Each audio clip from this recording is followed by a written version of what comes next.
নমস্কার বন্ধুরা, টেকনিক্যাল তথ্য ইউটিউব চ্যানেলে আপনাদের সবাইকে স্বাগতম। তো বন্ধুরা, আজ আপনাদেরকে শেখাবো আপনারা কিভাবে আপনাদের গুগল অ্যাকাউন্টটি ডিলিট করতে পারবেন। অনেকেই হয়তো অনেক কারণে গুগল অ্যাকাউন্ট ডিলিটের প্রয়োজন হয়। তো আমরা এটা কিভাবে করব চলো দেখে নেওয়া যাক।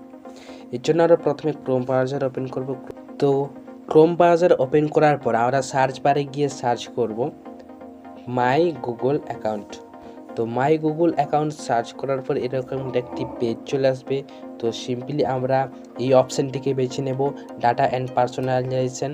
তো আমরা এই অপশানটিকে বেছে নিয়ে এটিতে ক্লিক করব।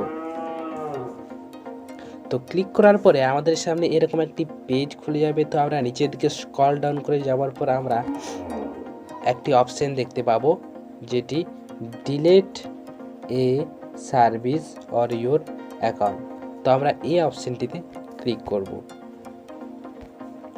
তো ক্লিক করার পর আবারও এরকম একটি পেজ চলে আসবে।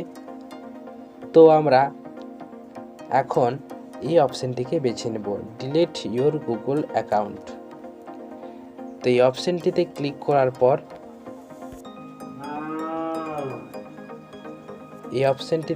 করার পর আমরা এরকম একটি পাসওয়ার্ড চাইবে এখানে। তো আপনারা এখানে আপনাদের পাসওয়ার্ডটা দিলেই আপনার গুগল অ্যাকাউন্টটি ডিলিট হয়ে যাবে। তো গুগল অ্যাকাউন্ট ডিলিট হওয়ার পরে আপনার এই অ্যাকাউন্টের যাবতীয় তথ্য বা যা কিছু আছে সব কিছু কিন্তু ডিলিট হয়ে যাবে। তো বন্ধুরা, এইভাবে আপনারা আপনাদের নিজেদের গুগল অ্যাকাউন্ট ডিলিট করতে পারবেন। তো বন্ধুরা, ভিডিওটি ভালো লাগলে সাবস্ক্রাইব, কমেন্ট, লাইক, শেয়ার করতে ভুলবেন না। ধন্যবাদ।